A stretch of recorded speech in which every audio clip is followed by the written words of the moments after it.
Shalom, shalom, bien-aimés. Donc, nous continuons avec notre série des enseignements. Et aujourd'hui, nous allons parler des maquillages, des mèches, de porter les pantalons pour les femmes.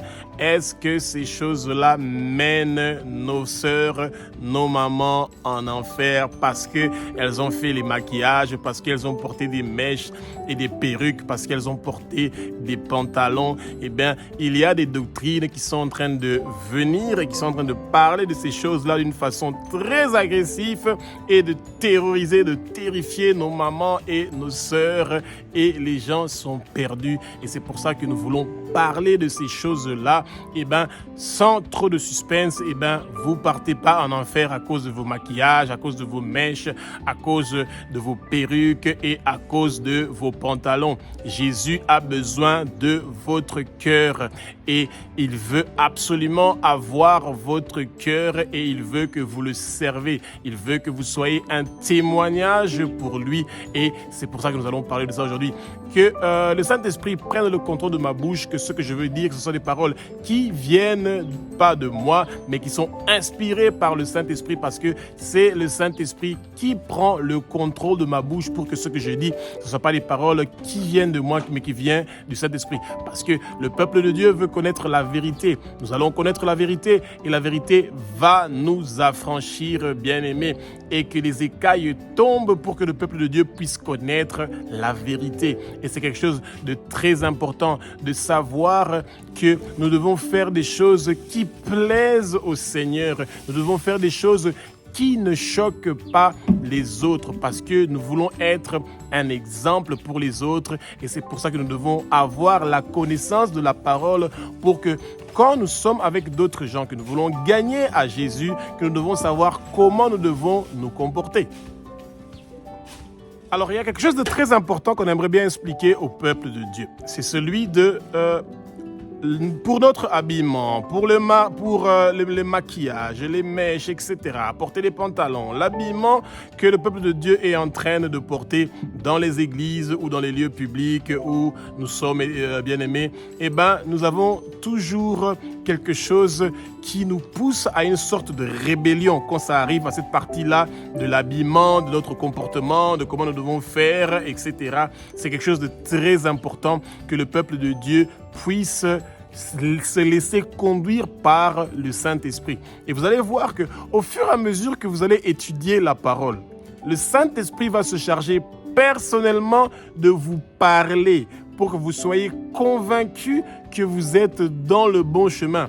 En tant qu'être humain, nous n'avons pas ce pouvoir-là. Nous n'avons pas cette force-là de pouvoir vous dire que vous devez faire ceci et que vous êtes obligé de faire ceci du tout. Cela ne va pas arriver. C'est le Saint-Esprit qui est celui qui peut convaincre quelqu'un de pouvoir changer de comportement, de changer d'attitude, de changer d'habillement, de changer la façon de se comporter. Et nous ne disons pas que nos sœurs doivent se délaisser et se négliger du tout. Une femme doit être représentative et elle doit s'habiller d'une façon décente. Ça veut dire pas que toutes vos formes sont visibles et que ça commence à être une guerre de séduction et que vous cherchez à séduire d'autres gens et que vous cherchez à les pousser à pouvoir avoir des pensées qui sont pas saines, qui sont pas propres et qui soient dans des pensées qui sont impures. Et c'est surtout pas ça l'idée. L'idée est que vous voulez aider nos frères et nos jeunes à pouvoir être en paix et tranquille, et surtout dans les églises.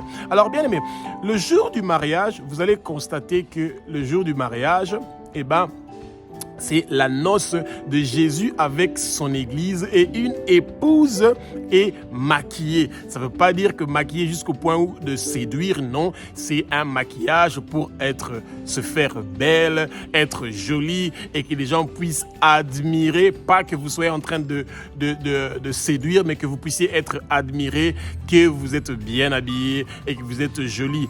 Et les noces de Jésus avec son église sont en train de s'approcher, bien aimés. Et c'est pour ça ça que l'épouse doit être belle, elle doit être bien habillée, elle doit être habillée d'une façon décente, elle doit être maquillée d'une façon décente et pas en exagération.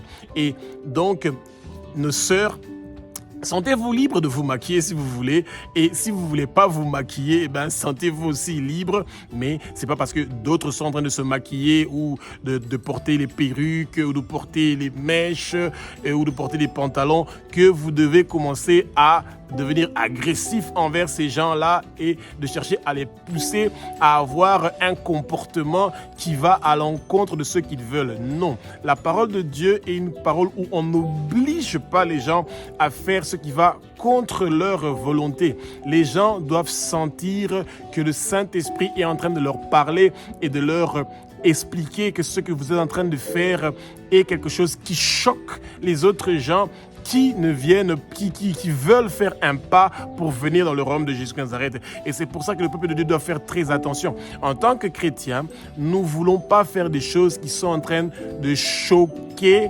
les autres. C'est pas ça l'idée. L'idée est celui de montrer l'amour. Et quand les autres vont voir le comportement que nous sommes en train d'afficher, ils seront convaincus par le Saint-Esprit que c'est le bon chemin et c'est le bon exemple à pouvoir suivre. Alors, c'est quand même très dommage de constater que la beauté naturelle n'est plus d'actualité dans le monde de nos jours. Comme vous voyez dans les réseaux sociaux, il y a même des gens qui ont qui ont des émissions qui parlent seulement du make-up et qui parlent seulement de l'habillement, qui parlent des sacs. Au fait, le monde de la fête, du glamour comme on l'appelle, est en train de prendre une grande place dans nos sociétés et les gens sont beaucoup plus occupés à ces choses-là que à chercher les choses du ciel, à connaître la parole de Dieu.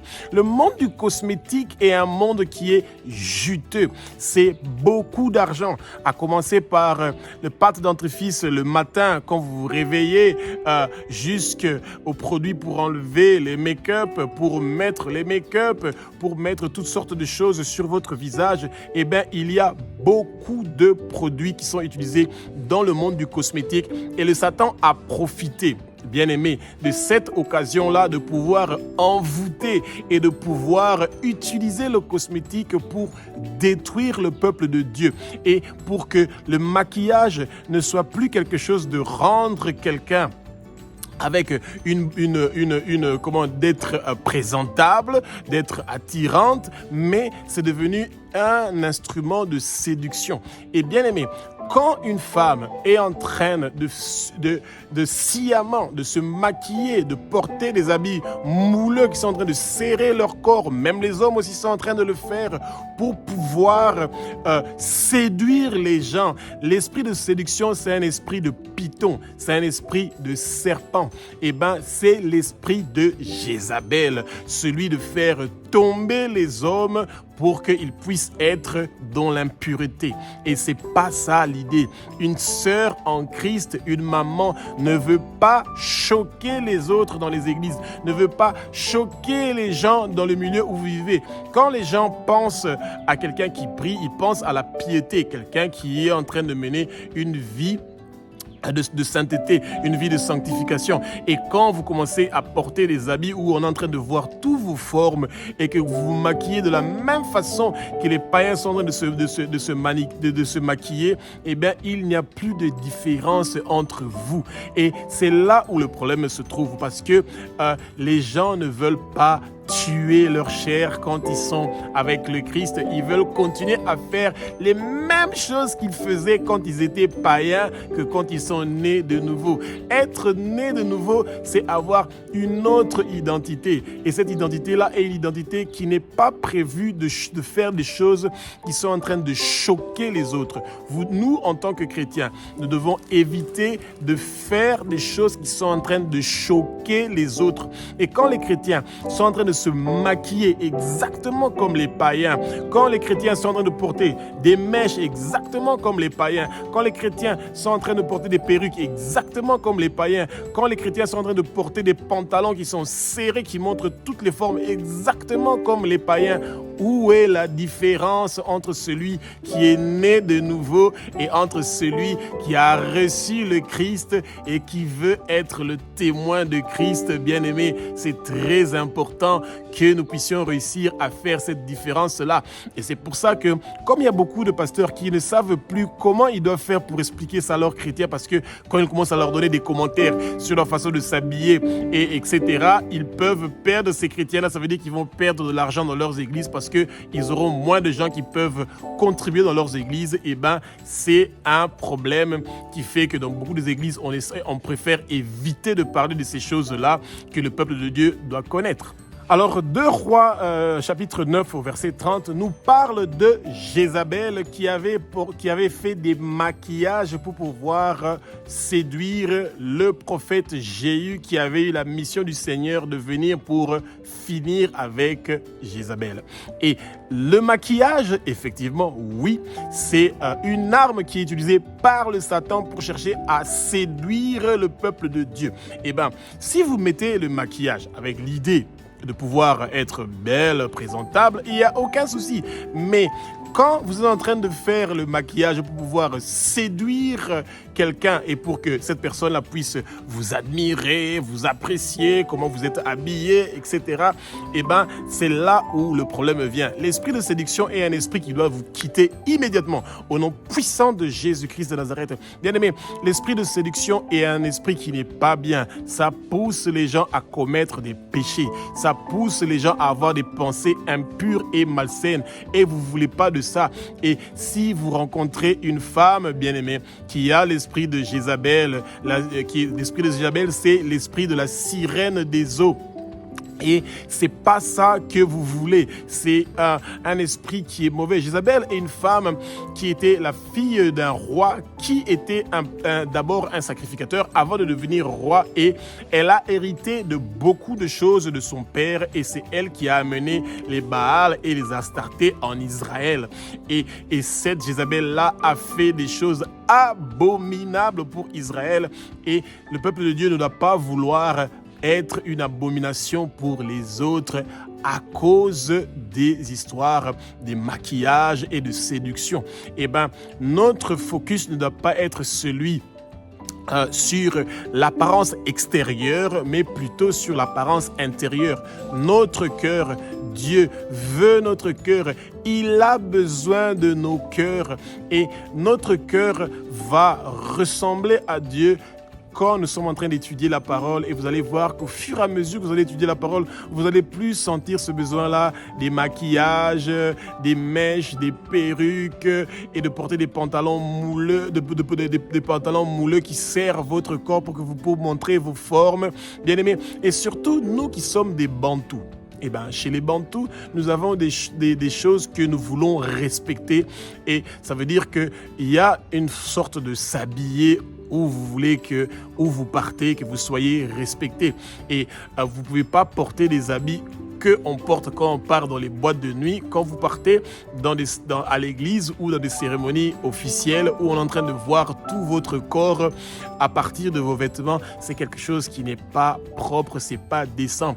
Nous devons encourager nos enfants, nos filles, nos mamans de s'habiller décemment, de façon à ne pas choquer les autres. Et au fur et à mesure que vous allez étudier la parole, vous allez comprendre que même porter les bijoux, etc., toute chose qui peut attirer le regard des autres vers vous, vous allez sentir ce besoin-là de ne pas avoir ces choses-là pour que les gens ne puissent pas faire attention à vous, mais qu'ils font attention à ce que vous êtes en train de dire. Et surtout, ne soyez pas hypocrite que vous faites ces choses-là, que vous vous montrez pieuse quand vous êtes avec les gens ou pieux quand vous êtes avec les gens. Et ensuite, dès que vous avez terminé de faire votre prédication, etc., et vous rentrez dans ce que vous étiez et de faire les choses comme les païens sont en train de faire, c'est surtout pas ça l'idée. Alors, concernant les mèches, les perruques et tous les accessoires que nos mamans et nos femmes et nos filles sont en train de porter sur leur tête, eh bien, bien aimé, il faut savoir quelque chose. Le Satan sait que beaucoup de chrétiens ne veulent pas porter le casque du salut. Avec le casque du salut, vous protégez votre tête, vous protégez vos pensées. Et c'est pour ça que le Satan sait qu'avec les mèches, avec les cheveux brésiliens, les cheveux indiens, avec les perruques, etc., le Satan sait qu'il peut envoûter ces choses-là pour pouvoir s'attaquer à votre tête. Et ça, c'est une réalité. Et que vous allez voir que souvent, les gens qui portent et les mèches, les perruques, toutes ces choses-là qui viennent sur vos têtes, vous allez toujours sentir une paresse spirituelle qui va se réveiller dans votre vie et que vous allez avoir un souci de pouvoir réussir à prendre le temps de prier et de méditer la parole. Votre temps, vous allez passer plus de temps à vous maquiller et à vous arranger les cheveux qu'à prendre le temps d'étudier la parole. Et bien aimé, et c'est quelque chose de très frappant. Quand vous regardez par exemple, quand on fait les mèches, par exemple, les rastas qu'on appelle souvent, donc des petits mèches qu'on fait, il y a des femmes qui peuvent s'asseoir 2 jours entièrement en train de laisser qu'on fasse seulement leurs cheveux. Mais elles ne peuvent pas faire ces 2 jours-là avec la Bible dans leurs mains et en train d'étudier la parole pour la connaître, ce qui va leur donner la vie. On peut passer chaque jour 15 minutes en train de faire le make-up et le maquillage ou plus 20 minutes par jour. Pour ceux qui ont un travail qui est représentatif, par exemple des hôtesses de l'air ou dans des restaurants, dans des hôtels, dans des lieux où écoutez, vous devez être représentatif. Vous passez facilement 15 à 20 à 30 minutes chaque jour en train de faire les maquillages et les make-up. Mais c'est cette même discipline-là que nos sœurs, nos mamans et nos femmes ont pour être représentatives dans les endroits où ils sont en train de partir.